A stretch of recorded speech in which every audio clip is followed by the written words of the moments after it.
What's up, Dragons? Raymazer. So today, we have another creepypasta to do. We're gonna react to both of them. This is the one that we're gonna be reacting to. The first one is the road trip, and the other is backyard camping. We'll see if these ones are good. If you guys want to check out the last reaction, I'll put up a card somewhere around here, and it's also to the playlist of every creepypasta I'll do. I'll put it in the playlist. It's up in the corner somewhere around here. But yes, I'm a little tired today, so yeah. I want to see what the road trip has. This one is like 3 minutes long, and the backyard camping it's like 9 minutes long. So yeah, if you guys want me to react to more creepypastas, leave a comment down below of what I should react. Also subscribe if you're new and turn on notifications because you never know when I do a reaction video like this one. So yeah, let's get into this one. Let's get into the road trip. Like I said, 3 minutes long. Let's see how this one turns out. Bam! It was 2010. I was driving my Ford F-150 from my home in Pennsylvania to Georgia. Wow. I had family in the countryside of Georgia who I'd be spending the week with. It was going to be a drive of around 14 hours, and I planned on doing it all in one day. I got on the road at 10 a.m. I stopped once for lunch at some deli, and then 4 hours later I stopped at a rest area to eat the turkey sandwiches I packed in the cooler. After that, I didn't intend on making any other stops, besides for gas one more time, of course. At about 11:30 p.m., I had just filled up the tank one more time, and now I had an ETA of about 12:30. I was admittedly getting very tired now. I didn't think to get coffee at the gas station for some reason. The route the GPS was taking me... It's kind of actually is interesting. If you have family at the countryside or somewhere else, it's kind of intense. It's kind of interesting, like pretty much pack up whatever food you have. Because if it's going to be like a long, like big road trip, make sure you pack up some food, some drinks, probably pack some coffee too, because if you get really exhausted, make sure you have some coffee too, because you do not want to sleep while driving in the wheel, because you will crash. Just don't like if you get tired, pull over, just get some quick nap, can't speak today. Make sure you pull over the side of the road and just take like a quick nap, rest up for a little bit, and then just continue driving. I'm gonna cut that out. No. Yes, you don't want to be in the video. Alright, I'll do one quick... down from the gas station seemed a little odd. I wasn't on the highway anymore. It was just taking me down some country-ass side roads. My truck is high up, so I got a good view of everything, and I also had a light bar installed, which really helped in lighting up these pitch-black roads. I was so tired, and I knew I shouldn't have been driving anymore, but I was so close to my cousin's house that I had to keep going. I came to a stop sign and made a left turn off some quiet road onto an even quieter road. The speed limit on this road was 45 though, which was good. This road was empty of any kinds of buildings or houses. It was just woodland on either side. I was going like 55 to 60 miles per hour, blazing down this road since it really seemed like no other cars would be on this type of road at this hour. Then suddenly I saw like 4 shiny objects coming up fast in the road ahead of me. I slammed on the brakes, and as I got closer, I figured out what they were. They were traffic drums, like those big cylinder traffic cones. My truck managed to come to a halt before I rammed into the drums. I got out of my truck with my baseball bat, confused as hell. I went over to the traffic drums and realized there was something else behind the traffic drums. It was a spike trap, like the kind police use. I didn't know what to think. Was there some kind of police activity going on? Or did somebody set this up as a trap? Probably a trap. I cautiously looked all around me as I inched back to my truck. Then I heard someone scream, "Help! Help!" It came from the woods on the left side of the road. There was no way I was about to go into those woods. The most I was willing to do was call out, "What's wrong?" never go into the... If you hear someone screaming that you think is someone or something mimicking a person screaming, do not go into the fucking woods, people. Please don't ever do it. It's a bad idea. It's a way to get you killed. No answer. I walked to the edge of the road and looked into the forest. The only reason I could see anything was because of the lights from my truck. In the corner of my eye, I spotted him. Without looking directly at him, I saw someone crouched down behind a couple bushes. Oh, hell no. I didn't run. I just casually walked back to my car. Good idea. When I got in and shut the door, I looked to my left to see two silhouettes by the edge of the woods on the side of the road, walking towards my truck. I drove the truck to the right side of the road onto the dirt and past the spike trap. I don't think they anticipated me actually going around, but when I looked in the rearview mirror, I saw at least 3 silhouettes standing by the traffic drums, lit up only briefly by the taillights of my truck. A few seconds later, they were gone out of my vision and out of my life forever. Jesus Christ. This was not something I would have ever expected to happen to me. Nevertheless, I'm glad I made it out alive.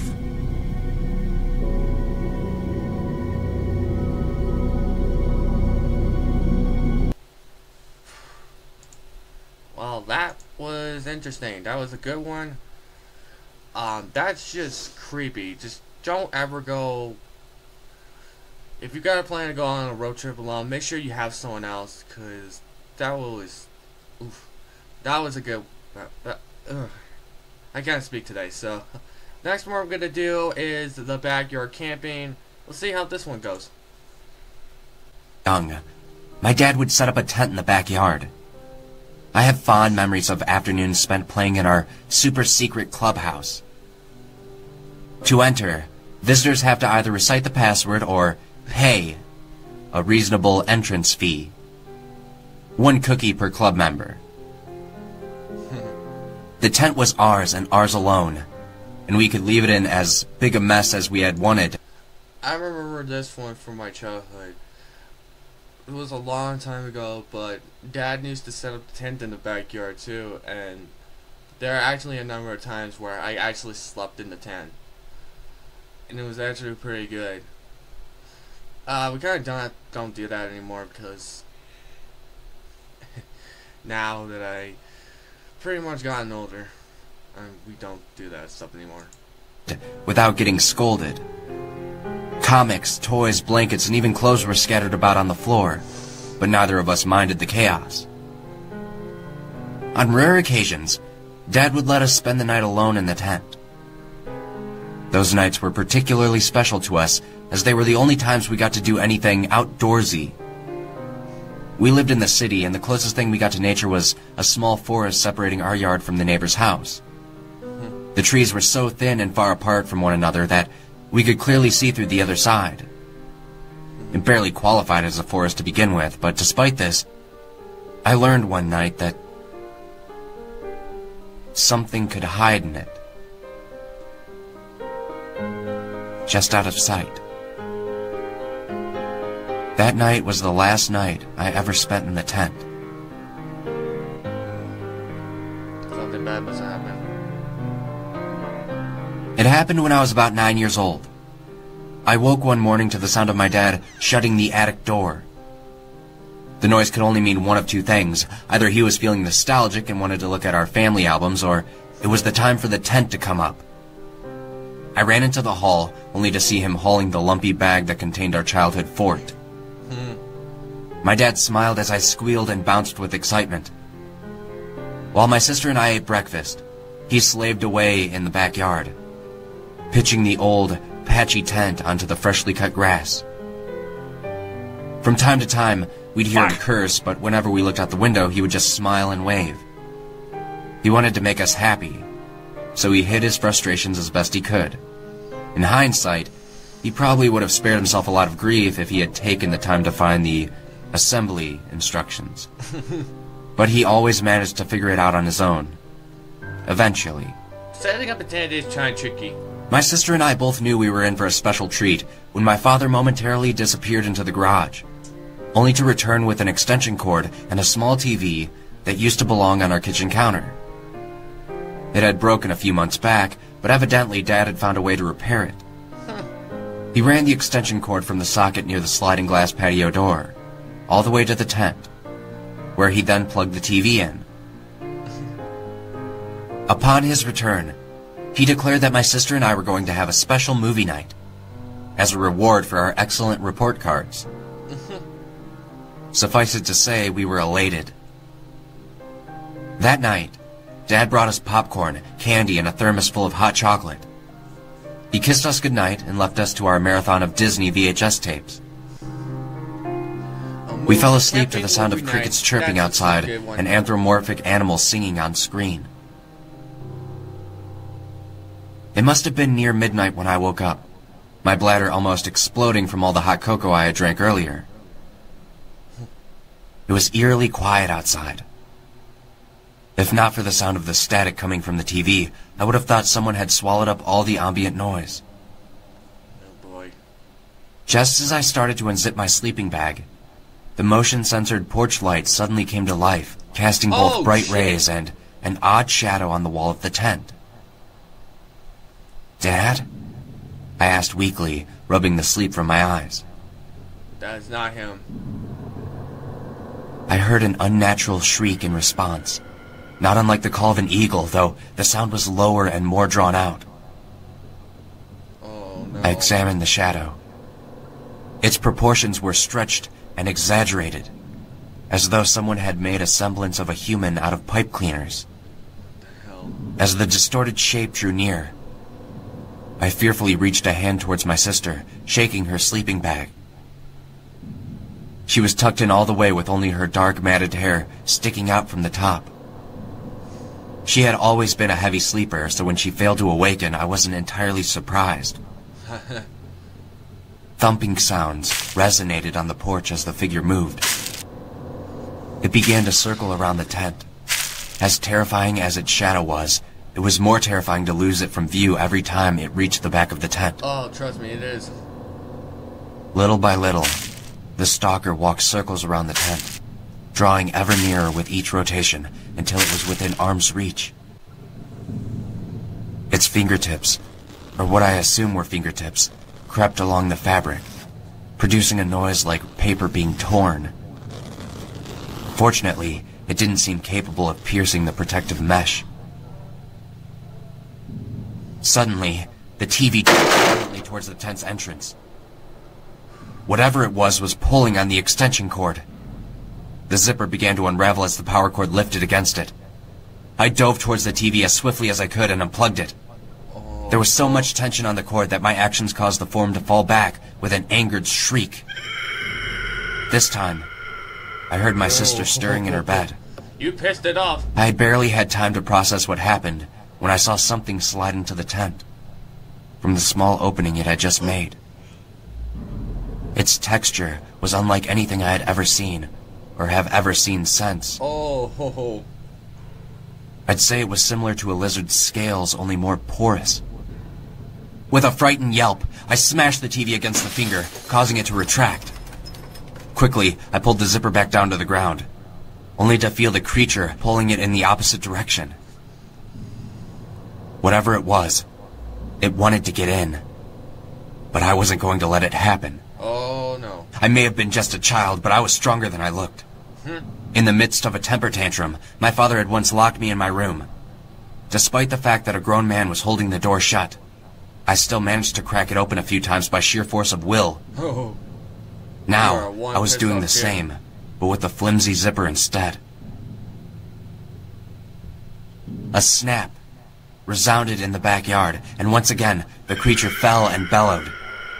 I could only deduce that the slider on its end had broken. Its ear-piercing howls made me quiver.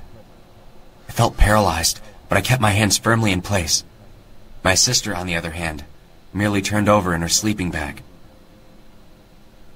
As I sat there in abject horror, I heard the creature's footsteps head towards the woods, where they grew even more distant.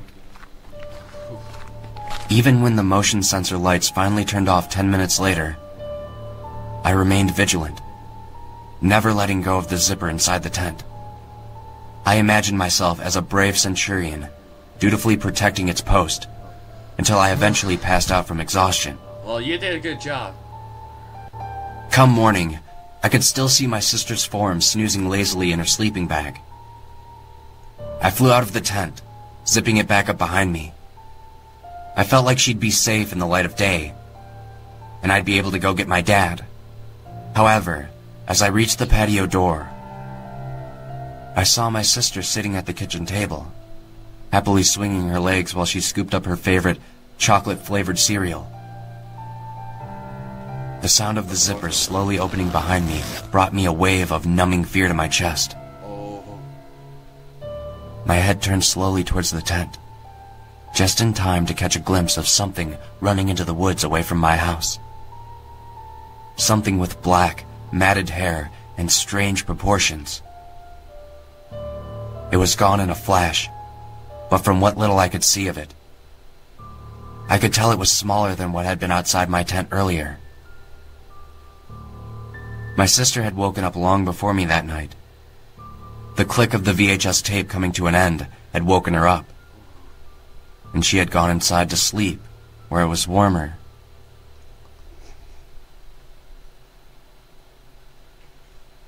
Damn. Alright, that was something. That was a very interesting one. So I didn't get to talk much about it because someone decides to make a guest appearance. Come on. Everyone, my cousin decided to come. Everyone, meet my cousin. She decided to make her appearance here in the video, so say hi. Just call me someone. This is my nickname. Bye. Yeah, she decided to come, but I'm gonna say. Rusty wants to hang out.